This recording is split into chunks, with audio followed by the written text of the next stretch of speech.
And we're back. Hi, Katharine. Hey, Happy belated Mother's Day to you. thank you. And I understand that is the crux of our topic today. It seemed appropriate. So, Absolutely. So, yeah. on this lovely Before Mother's we Day start, weekend, did you yeah. get Leo to get something for your wife? Oh, he was on it. He knew Okay, good. exactly what to get Good. for mom. And Okay. I aided in the acquisition of this orchid, but it was all him. Awesome. Love to hear that. Good. Good man. Yes, I wanted to talk about Mother's Day today just because there's been so many little anecdotes that have come up through the years that I feel like it's an important topic to talk about in Strata.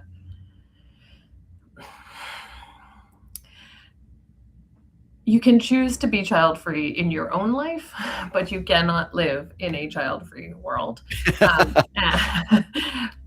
it's a necessary thing. I'm sorry, necessary evil for some people, but no, it's part of shared living. And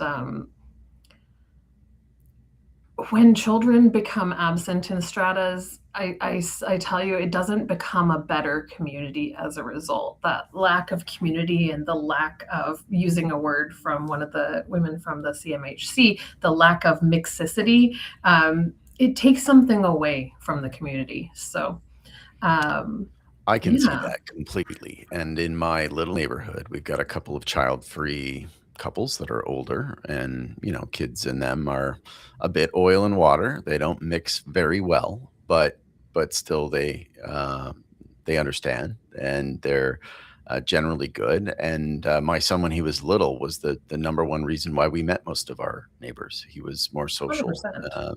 than any of us, and who doesn't love an adorable little person? Sure, we all kind of Absolutely. are tired of the noise and the crying and the stomping and in close quarters, but little people are great. So, But um, also, like, noise is part of shared living. Like, if you don't want noise, don't live in urban centers, don't live in shared living. You should probably just take a tent and head off to the mountains right now, to be honest.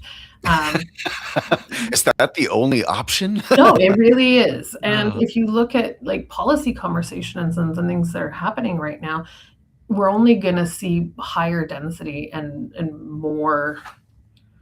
more people shoved together in smaller corridors, right? Like they generally have these areas where they want to put higher density on either major traffic corridors or a small buffer of.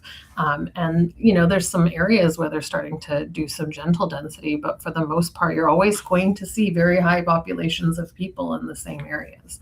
Um, yeah, so it's a fact of the matter. I've dealt with so many different entities. There was a group that managed a shared amenity for a number of different communities, and it was helping them through the process of redoing their operating rules.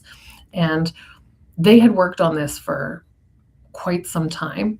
And the real sticking point was that there's so many different types of people that live in that community and they all wanted what they want.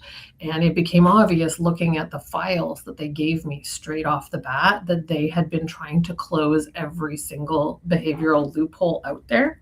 Um, and and the factions that were showing up to the town halls were very much interested in their own position, but it wasn't necessarily the attitude of the wider group. Like, so for example, one of the things said was about the early morning time, and old people need to use the pool from, 7 to 9 or 7, 8 to 10 in the morning.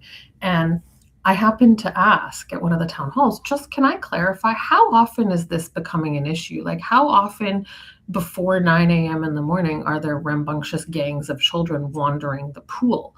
Um, and there's just dead silence. And then someone inevitably in the group of 55 plus speaks up and says, well, that's not the point. mm,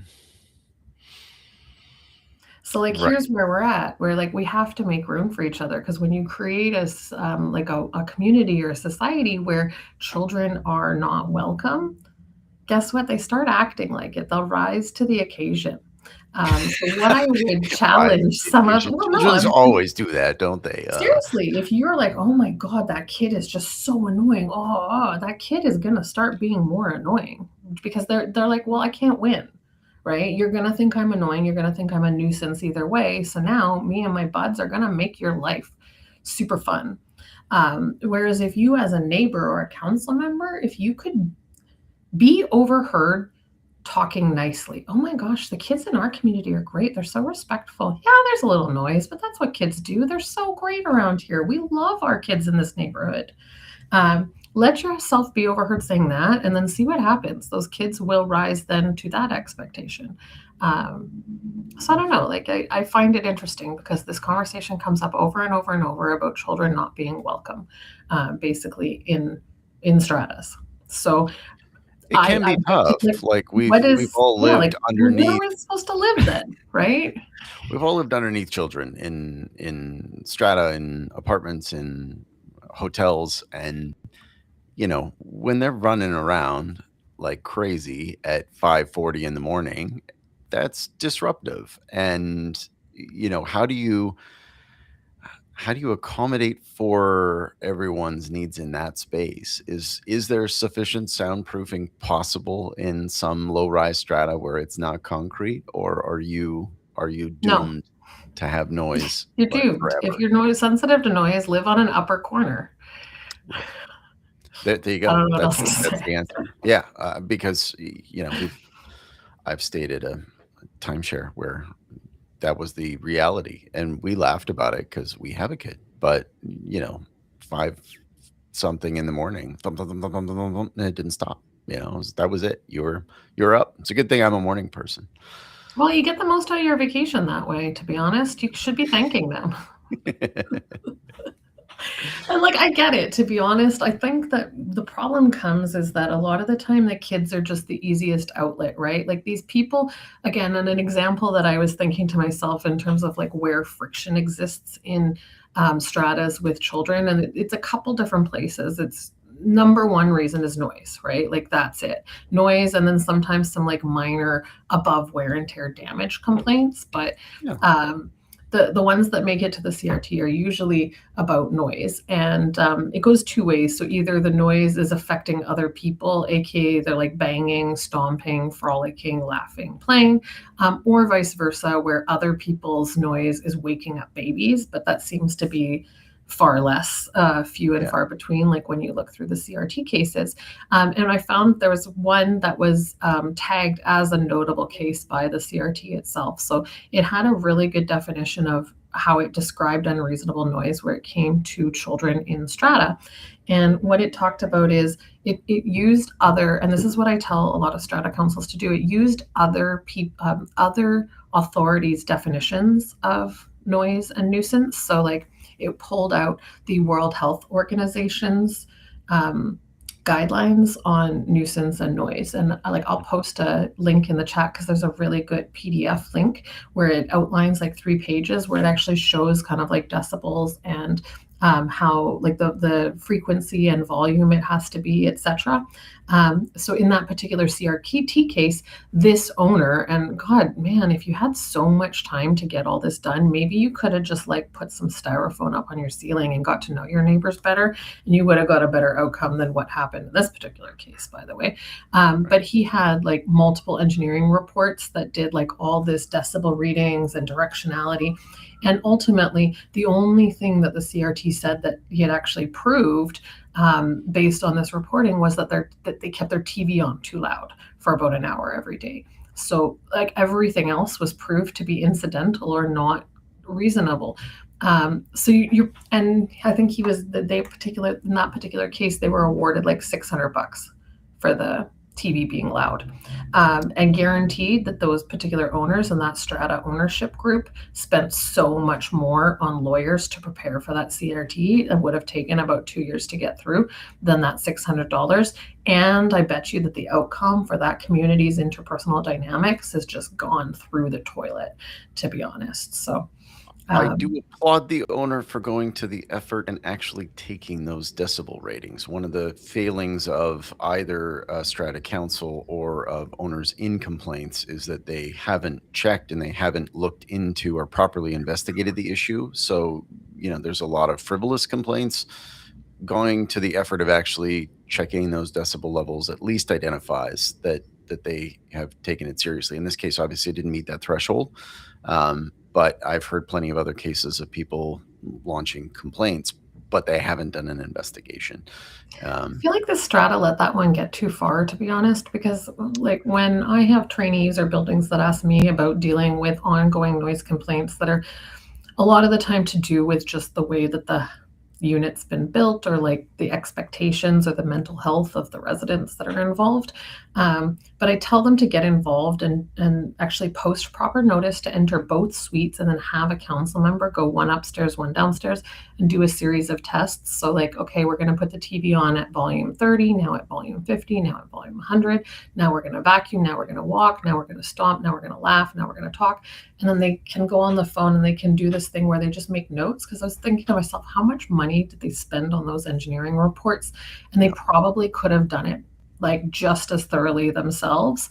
And if it can, like, as a base, and then if it continued, maybe get engineering reports. But I feel like there was some steps skipped through that process. And it's cool to see the CRT's description of like what the definition is of unreasonable, and using proper sources is helpful. But I feel bad for the people involved in that circumstance, and especially Yeah, the it kids, is. to It's be difficult. honest.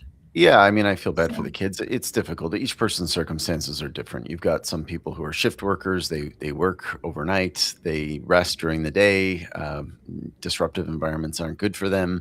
They moved into a unit. There was a retired couple living above them. Everything was fine. Ownership changes. Now they live in mayhem. And yeah, they didn't have the option to take the top corner unit when they bought into that building. And only now has it become a problem.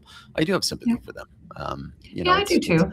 I'll be honest, if I'm a nighttime shift worker and I live on a major arterial route or within a shared living or wood frame building, though, I'm going to invest in some really good earplugs. And you know what? If you talk to acoustic engineers, the cheapest thing that you can do and the most effective is to just buy a fan or a white noise machine for the affected person, because that will actually be more effective than installing all sorts of other types of way more expensive technology to mitigate the I noise. like that.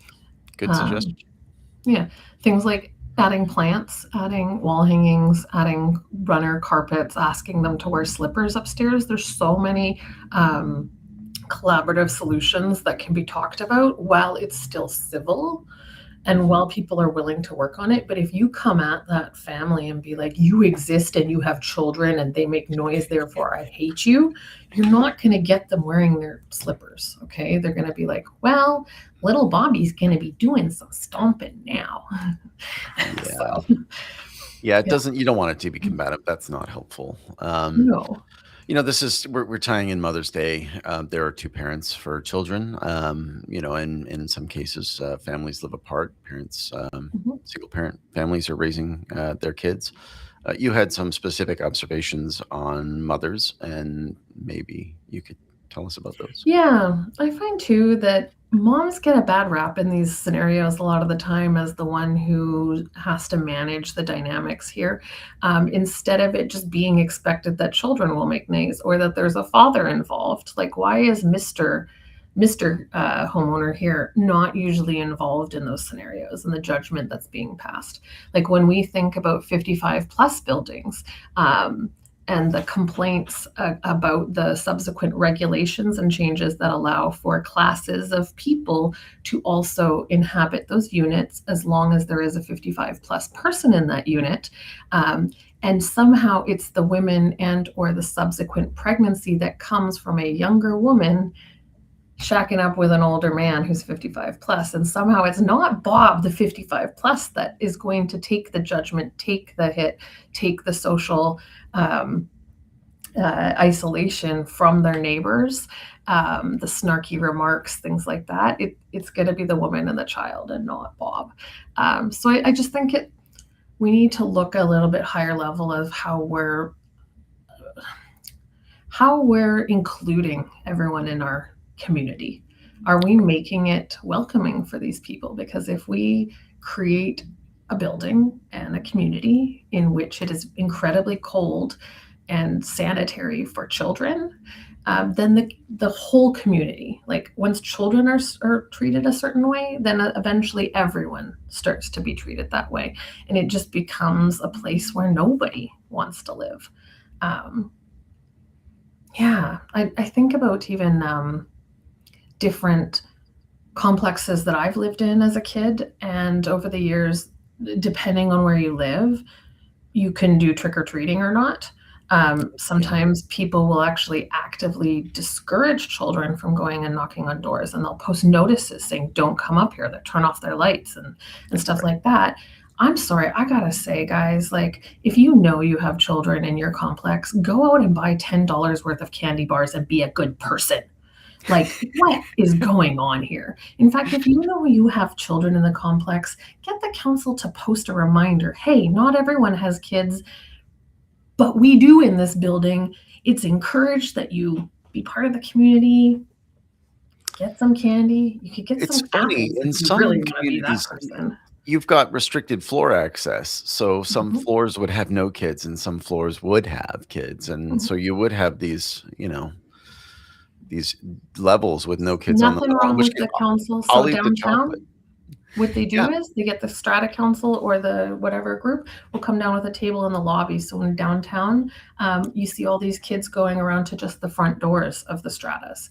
Um, so that's an option, but it's always nice specifically when a building embraces the kids that are there and they're like, no, not only do we know you're here, we're preparing for you to be here. And we're so excited. Um, like every year in every rental apartment that I've had, if I know there's kids, I buy candy bars for them. And inevitably, no one comes around because they're expecting to not be allowed to. yeah.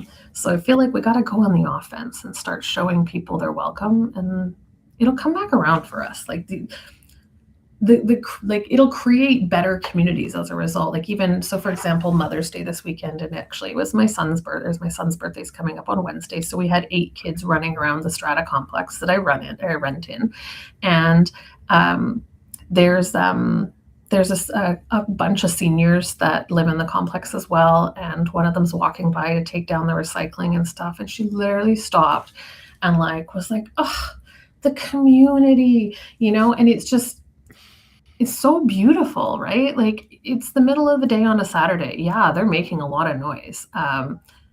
But it added to like this level of joy in the neighborhood that it was infectious. Like everyone was having a good time this weekend. There's little pockets of things happening, and I don't know. It was wonderful. It was a great weekend. So yeah. What's Yes. it like in your area? Do you guys trick or treat, or are you the turn off your lights and We do. Last year, we had pumpkins out, and, I don't think anybody came to our house. We're in a quiet neighborhood. You go 5 minutes away, though, and you're close to the elementary school, and there's lots of kids and lots of visitors. So, it is street by street. Plus, I live in a very hilly community, so it's not easy Yeah, to get you're in to. that area, Yeah, like Coffville, West Van area where you have to yeah, go like weird yeah. alleyways. So, And people drive really fast in that area too. I wouldn't let Nolan walk around by himself. yeah, That's there are certain pockets that are really great for trick or treating, and those are the ones that they can't spend $10 on candy. They would spend no. So dollars. Norgate, for example, like if you're on the North Shore, if you go down to Norgate, they Yeah, buy like hundreds of dollars worth of candy. They'll have and that's a great potentially, neighborhood. yeah, It's flat. crazy amount of kids. Houses Yeah. are all close together. It's perfect. Perfect. Yeah. Yeah, I can see that for sure. Yeah. So, yeah, I mean, what did we do? We ate the Halloween candy ourselves. No, Yeah. Leo took some to school to give away. There was like, That's sweet. give your candy to charity. Yeah. But yes, it is nice to have a sense of community. It is. I mean, even like shared spaces and stuff like that, like if you have an empty amenity room, that's something where if you're looking for rentals, let people know that they could use it for their kids' birthday parties. Because like when I was a downtown parent in Vancouver, there like you have to rent a rec room or go do it at a park. And if you have a kid's birthday in the wintertime, you're not going to have a rainy birthday party at the park. So like make it a space where like a building where people are welcome. Um, Even things like having playgrounds, like if it's within your budget to have a space where you can have a playground, that kind of thing is awesome. It's always nice to have a space that feels like it's private for your community, and you don't have to go out to the park to like enjoy some outdoor fresh air with your child. But on the flip side, through my research, there's actually a lot of restrictions around the installation and maintenance of playgrounds. So if you're going to go through that process, make sure that you take a look at some of the regulations. Don't go and buy just a Canadian Tire brand swing set and put it into your common area, because there's some liability and commercial use considerations that you have to think about as well. So like, it's not that hard to include children in the planning of your community. It just takes a little bit more effort and thought, to be honest. Yeah, no, for sure. Kids are by no means the only source of noise in close communities. You hear it from neighbors themselves. Just could be their television set, could be their hobbies, could be that they run a vacuum or other things on their balcony for hours on end. There's been some CRT cases about those sorts of things. I think there is just got to be an understanding that in a shared community you have noise, and if you can be respectful of your neighbors while you're making noise, I think that is welcome as well. Well, that's true. I don't think too, because we're so close to each other, and a lot of the noises are just because of normal living. So like the stress of the frame and the wood and the HVAC system and just like normal steps and airflow and all these kinds of things. But with children, there's like this very visible externalized like reason that can be pointed to. So a lot of the time too, it's more so that maybe we do need to thinking about policies in housing, not design our homes in corridors where these humans are going to be bombarded with unreasonable amounts of noise, because then you think about, once you're in that scenario for like years, you're going to end up being affected by sleep disturbances and stress. Like there's studies about even when you're on corridors that have streetlights, the brightness of the streetlights, even with blackout blinds, sometimes you get light coming through, and that color of light can be really disruptive. The bus hydraulics, by the way, if you're on a major transit route, which is a push for housing to be on transit routes, but that is a decibel meter reading of anywhere between 70 and 90 decibels. And by the way, when I lived on Granville in Georgia, 6:30 a.m., the 14 or the 7 would go by every morning and let out those hydraulic noises right outside my window. And in the summer, because you have to keep your windows open without AC, you just have to deal with it, right? And then you get traffic noise, you get exhaust, you get light. So like, you're literally being bombarded with stresses all day long in these scenarios. And then we're like, oh, well, why are people grating on each other and getting mad at the kids? Well, it's because we're literally driving ourselves to within our inch of our own physiological comfort as a group, to be honest, I feel like. So, yeah, we're getting pushed to the edge of our mental health a little bit right now, I think, in terms of the density. So it's just, kids absorb that, right? They feel what we feel, even if they can't describe it, and they don't understand something just because they're told, right? Like they can't really fathom, like, there's necessarily all these other people that are going to be affected by them just jumping. They are literally just trying to develop a sense of their understanding of the world, and they do that through play and through physicality, right? And so we're asking them to stop what is their like most base nature to learn. And to hold that back. And it makes me sad, to be honest. And I'm happy to not be in stacked living now. The first thing that my son asked me when we moved to our little detached, little strata detached house, Mom, can I stomp? Yeah, I get it. And I mean, the fact that he knew that it wasn't great to stomp previously was, it was good. I mean, I do hope that most parents can take good. He knows he can't stomp, talk too loud, hit the walls. He can't talk in the hallways. He can't, oh, don't throw up your arms too high. You might hit the sprinkler heads. Like, apartment living is not conducive to children, but yet families are forced into those spaces because they're the only affordable space.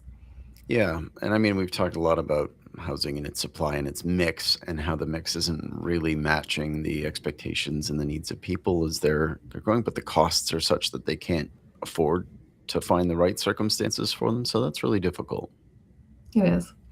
And I feel like, because I was at the Missing Middle conference on Friday, and I'm going to do like a whole event unpacking debriefing on that, so I don't want to get into all of it. But something that kind of stood out to me was a lot of the time the people who are in those policy and housing conversations are just a little bit out of touch with what's happening on the reality on the ground. So for example, the housing minister at a previous CCI session had said, well, we're not going to do strata council education here in BC because the Ontario model hasn't discernibly worked. And, I live in a duplex and they're easy, so I don't see the point. And that's more than half the stratas. Now, she told a second part of that story in this panel on Friday. And the second half was that, her husband's ex-wife lives next door in the other half of the duplex, and the kids kind of shuttled, and it really worked well for them. And as she told this story, both myself and 3 other women at the table turned to each other and were like, that would never work for my situation. And it just was hilarious because what a policymaker saw as being universally easy or what have you is not necessarily the same thing interpersonally that what regular folks might necessarily be dealing with. And honestly, I thought that story was hilarious. That is quite interesting. Yeah, I don't know that I can see the convenience side of that, but the proximity is too close. Well, and usually you'll see that the person who describes a situation as working well is the one who is most comfortable with the circumstances. I would be really curious to ask the ex-wife how she felt about that circumstance, to be honest. Just saying. So, but it's just, again, we're not considering the reality on the ground. When people are saying yes, let's even when people are fighting over noise or bylaws or child bylaws or age bylaws, do you think that these kids who live in the complex don't know what's happening, or that these battles are being fought over them? And it doesn't matter how many times their parents tell them at night, honey, it's not about you, it's not your responsibility, I love you no matter what. They feel like it's their fault, right? So I just have to say, I think we need to pull ourselves up a little higher and post Mother's Day thinking, what kind of world are we creating within our stratas to help mothers and children and to lift them up and create a supportive space for them, instead of treating them like they're a nuisance and an inconvenience, because that sucks. So we were all little once, and we grew up in different places with different circumstances, but we all had to figure out the world, and we all made too much noise for somebody around us at that time. And I think being cognizant of the fact that is how it happens is got to be accepted. And I think that there are certainly circumstances that would make it easier for people with kids to allow them to be kids. Yeah, absolutely. Because it's a big thing right now. It's all, even the developers are talking about it. We expect the population to rebound and need housing. I'm like, okay, so you guys want us to have more babies, but you're not making the houses and the affordability for us to then have the babies in. So you see how this is a whole chicken egg thing here, guys.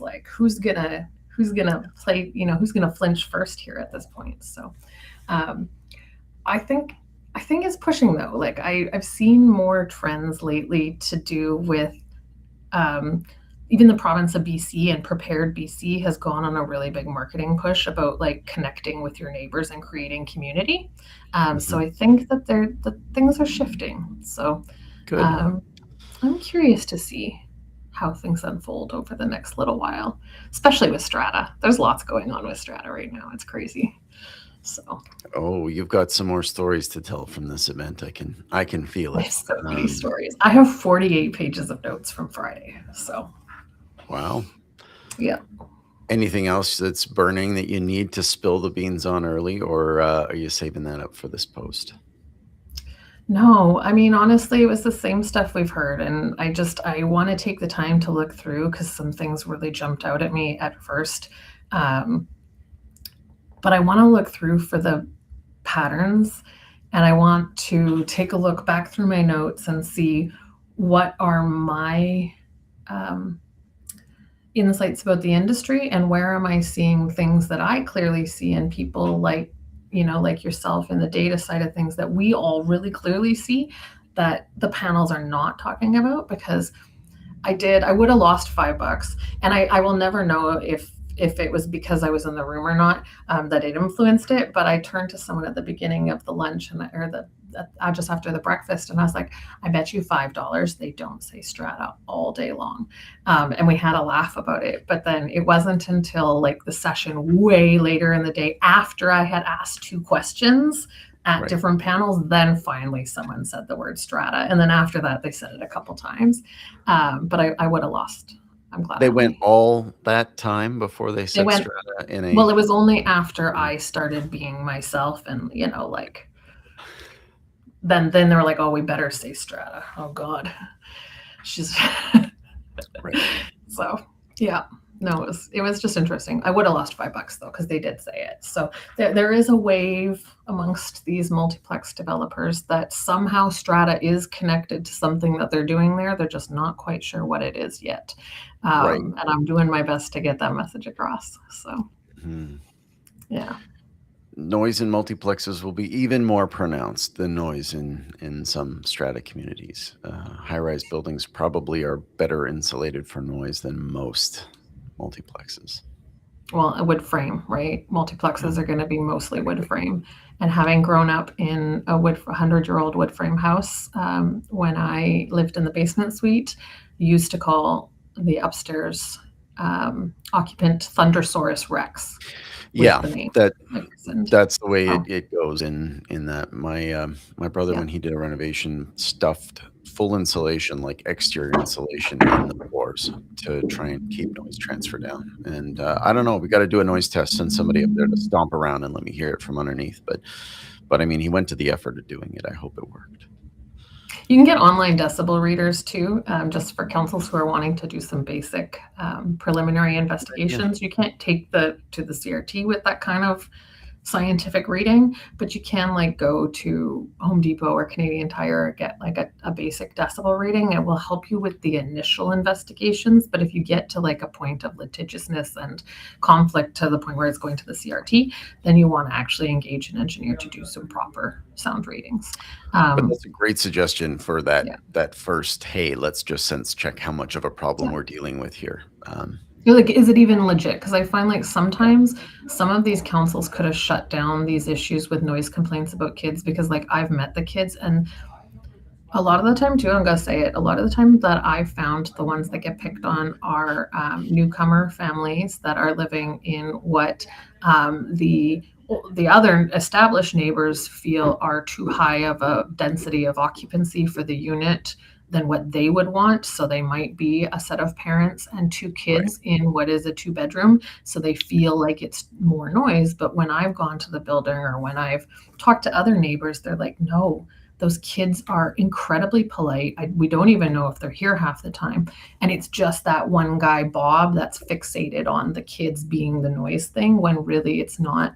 So in those cases where I've found the Strata Council steps in and says, look, we will do the investigation, go to the different units, and then set out a response that we're going to monitor the situation, Bob. We're not saying you're wrong, but from the preliminary investigation, this seems to be normal living noise, and then reference other things. So like per the City of Vancouver or City of Chilliwack noise bylaws and per the World Health Organization guidelines, the first level of investigation shows that these are normal expected living noises for multi-unit dwelling with wood frame build and etc. And there's some things that we will encourage both parties to do, like yourself, when you get a fan, we'll even pay $50 for you to get a white noise machine just to like shut you up a little bit, and we'll ask them upstairs to put carpets down in some areas and whatever.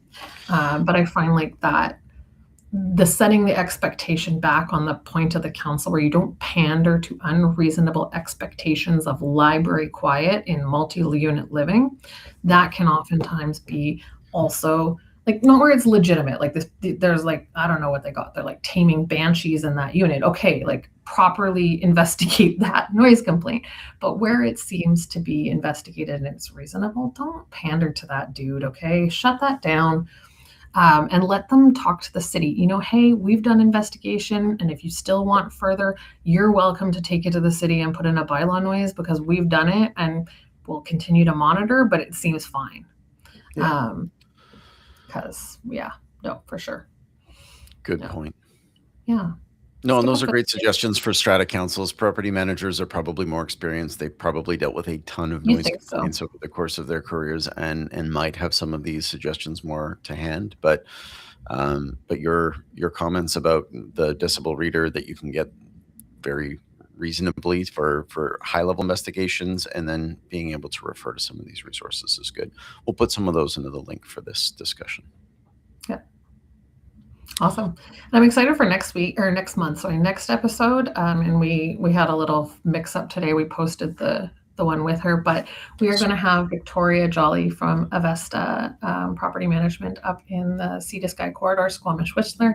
I have known her and Danielle Dobson, who own that company, and they jointly manage the strata and the rental division. They're such fantastic women, and I cannot wait for you to sit down and talk with her. With me. Looking forward to it. Yeah. Perfect. Well, thanks, Katharine. Good topic. Cheers to the mothers out there trying to do their best with all their kids. And dads, take some responsibility too. I think we're pretty good at quietening our kids. We'll shove a screen in front of their face and silence them immediately, but we just don't get enough credit for it. It's Sure, that's the problem. Anyway, thanks, Katharine. That was a good one. We'll chat to you next month.